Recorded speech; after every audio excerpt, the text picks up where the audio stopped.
बिस्मिल्लाहिर्रहमानिर्रहीम। दाल फ्राई तो हर कोई शौक़ से खाता है, मगर इसको घर में बनाएं तो ढाबे और होटल वाला टेस्ट ही नहीं आता। अगर आपको दाल फ्राई खाना पसंद है तो मेरी ये रेसिपी ट्राई करें, आप लोगों को बहुत ही पसंद आएगी इंशाल्लाह। माश दाल हर घर में बनती है और शौक़ से खाई जाती है, तो मेरी इस रेसिपी से एक दफ़ा ये दाल फ्राई बना कर देखें।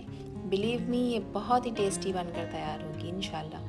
रेसिपी को एंड तक देखें, अच्छी लगे तो लाइक कर दें, चैनल पर न्यू हैं तो चैनल को भी ज़रूर सब्सक्राइब कर लें। अस्सलाम वालेकुम माय यूट्यूब फैमिली, कैसे हैं आप लोग? खुश रहें, आबाद रहें, जहाँ भी रहें हंसते मुस्कुराते रहें। मैं हूँ हादिया और वेलकम करती हूँ आप लोगों को कुकिंग सीक्रेट्स विद हादिया में। तो चलें फिर जल्दी से रेसिपी स्टार्ट कर लेते हैं। ढाबा स्टाइल माश दाल फ्राई बनाने के लिए यहाँ पर मैंने ली है आधा किलो माश की दाल, जिसको मैंने 6 घंटे पहले पानी में अच्छी तरह धो के भिगो दिया था।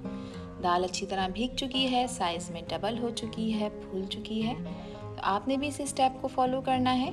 आधा किलो माश दाल की परफेक्ट रेसिपी आज आप लोगों के साथ शेयर कर रही हूँ।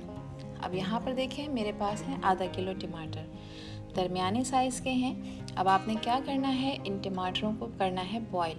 तो जिसके लिए मैंने एक अदद बर्तन में पानी ले लिया है और टमाटरों को बॉईल होने के लिए रख दिया है। जब तक ये टमाटर बॉईल हो रहे हैं तो चूल्हे पर दूसरी तरफ मैंने लिया है एक बर्तन में 1 लीटर पानी, क्योंकि अब हमें सबसे पहले दाल को बॉईल करना है। तो जो दाल भीगी हुई थी उसका मैंने एक्स्ट्रा पानी ड्रेन कर दिया था, निकाल दिया था। अब इसमें मैं सबसे पहले पानी में ऐड करूँगी 1 टीस्पून हल्दी का, ठीक है। 1 टीस्पून भरकर ऐड कर दूँगी नमक का। नमक की क्वांटिटी कम या ज़्यादा कर सकते हैं आप अपने टेस्ट के अकॉर्डिंग। मिक्स कर लेंगे इसको और पानी को हम बॉईल होने के लिए रख देंगे। अब यहाँ पर देखें, पानी में बॉईल आ चुका है। जो दाल भिगो कर रखी थी वो सारी की सारी मैं इस पानी में ऐड कर दूँगी और दाल को हमें जो है यहाँ पर 80% तक बॉईल करना है। बाकी का 20% फिर हम जब दाल फ्राई करेंगे तो उस वक्त हम इसको गला लेंगे। तो अच्छी तरह मिक्स करेंगे, 15 से 20 मिनट लगेंगे इस दाल को 80% तक बॉईल होने में।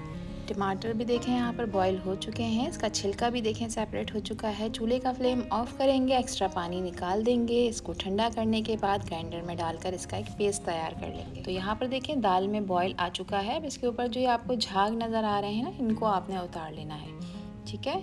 जब झाग आप उतार लें तो उसके बाद फिर आप जो है इस दाल को बॉईल करें अच्छी तरह, 80% तक इस दाल को गला के तैयार कर लेना है। तो दाल को पकते हुए तकरीबन यहाँ पर 15 मिनट हो चुके हैं, क्योंकि दाल भीगी हुई है इसलिए ज़्यादा टाइम नहीं लगेगा। दाल सॉफ्ट हो चुकी है, 80% तक गल चुकी है। बस आपने चूल्हे का फ्लेम ऑफ कर देना है। इसका एक्स्ट्रा पानी हम छान लेंगे, इसको छन्नी में डालकर रख देंगे। अब एक बेहतरीन सा मसाला तैयार कर लेते हैं, जिसके लिए मैंने हाफ़ कप लिया है देसी घी का। आप कुकिंग ऑयल या सादा घी भी यूज़ कर सकते हैं, मगर देसी घी से ना इसका फ्लेवर यकीन करें 100 गुना बढ़ जाएगा। चूल्हे का फ्लेम मैंने ऑन कर लिया है और इसमें मैं 1 टेबलस्पून ऐड कर दूंगी चॉप किया हुआ लहसुन, जिसको मैंने बिल्कुल बारीक बारीक सा चॉप कर लिया है। लहसुन को फ्राई करेंगे इसमें, इसको हमें कलर देना है एक लाइट सा। साथ ही मैं इसमें ऐड कर दूंगी 7 से 8 अदद साबित लाल मिर्चें, ठीक है। अब मिर्चों को भी इसमें आपने फ्राई करना है और चूल्हे का फ्लेम आपने रखना है मीडियम। अब ये दोनों चीज़ें देखें यहाँ पर फ्राई हो रही हैं। 4 अदद हरी मिर्चें जो कि बड़े साइज़ की हैं, उसको मैंने इस तरह गोल गोल काट लिया है। और एक छोटा अदरक का टुकड़ा है जिसको मैंने इस तरह बारीक लंबाई में काट लिया है, ये भी इसमें शामिल कर देंगे।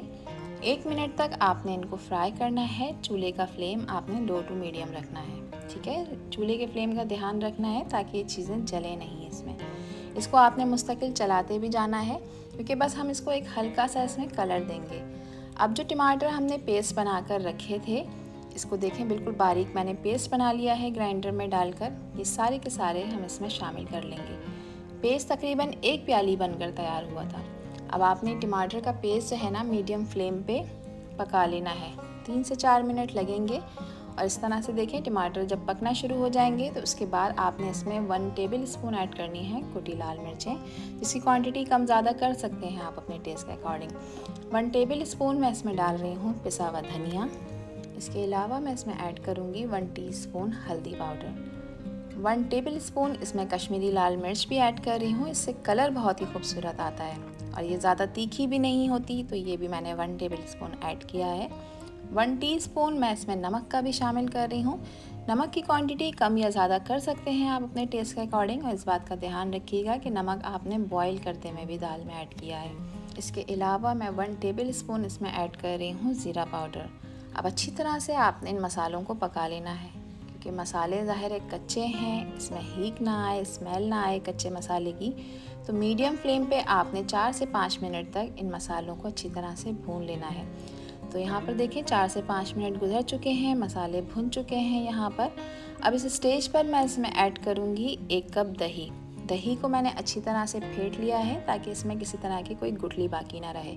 दही ऐड करते वक्त आपने चूल्हे का फ्लेम लो कर देना है और साथ ही मुस्तकिल किसी स्पून या स्पैचुला की मदद से इस मसाले को चलाते रहना है ताकि इसमें गुठलियाँ ना बने। ठीक है, अब आपने क्या करना है, इसको चलाना है। मज़ीद हम दही डालने के बाद इसको 2 से 3 मिनट तक भून लेंगे। तो इसमें से देखें ऑयल जो है ना वो सेपरेट होना शुरू हो जाएगा। तो आसपास सराउंडिंग में जो मसाला लगा हुआ है पैन में, उसको भी हम इसमें मिक्स करते जाएंगे, रिमूव करते जाएंगे, स्क्रैप करते जाएंगे और इसको चलाते जाएंगे। और अगर इस स्टेज पर आप लोगों को ये वीडियो पसंद आ रही हो तो वीडियो को लाइक कर दिया करें और चैनल को सब्सक्राइब कर लें। आप सब लोगों का बेहद शुक्रिया।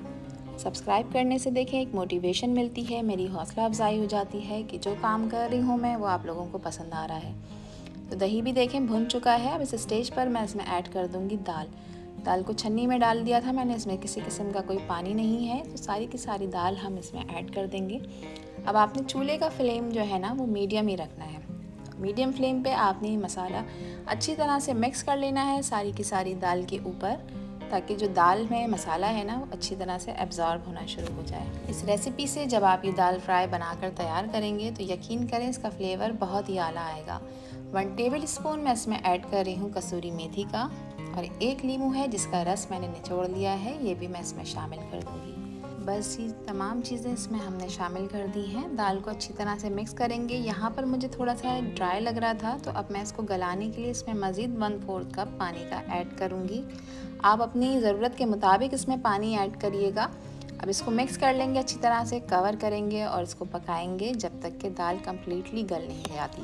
तो यहाँ पर देखें 10 मिनट हो चुके हैं दाल को पकते हुए। चूल्हे का फ्लेम बिल्कुल लो था और माशाल्लाह से आप दाल की लुक चेक करें, बिल्कुल गल चुकी है, दाल तैयार हो चुकी है। और देखें ना ये नरम हुई है ना ये घुली है, इसका हर दाना सेपरेट है। आखिर में मैं इसमें ऐड करूँगी 1/4 टीस्पून गरम मसाले का पाउडर। इससे बहुत ही अच्छी खुशबू आ जाएगी इस दाल में। बस अच्छी तरह से आपने मिक्स कर लेना है। इसमें मैं गार्निश कर रही हूँ बारीक कटी हुई अदरक। इसके अलावा मैं इसमें ऐड कर रही हूँ 2 अदद हरी मिर्चें, बड़े साइज़ की हरी मिर्चें हैं जिसको मैंने इस तरह से गोल गोल काट लिया है। और इसको मज़ीद खूबसूरत और इसको फ्लेवरफुल बनाने के लिए मैं इसमें ऐड करूँगी ढेर सारा हरा धनिया। हरे धनिए को भी मैंने चॉप कर लिया था। और माशाल्लाह से आप इस दाल की लुक चेक करें।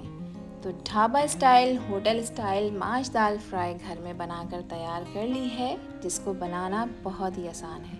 इसकी फ़ाइनल लुक चेक करें। मैं उम्मीद करती हूँ ये रेसिपी और वीडियो आप लोगों को पसंद आई होगी। पसंद आई हो तो कमेंट सेक्शन में अपना फीडबैक मुझे लाजमी दीजिएगा कि ये रेसिपी आप लोगों को कैसी लगी। आपसे फिर मिलूँगी इंशाल्लाह एक न्यू वीडियो में एक न्यू रेसिपी के साथ। जब तक हादिया को दीजिए इजाज़त। अपना बहुत सारा ख्याल रखिएगा, अपनों का भी ख्याल रखिएगा और मुझे भी अपनी प्यारी दुआओं में याद रखिएगा। अल्लाह हाफिज़, अल्लाह निगहबान।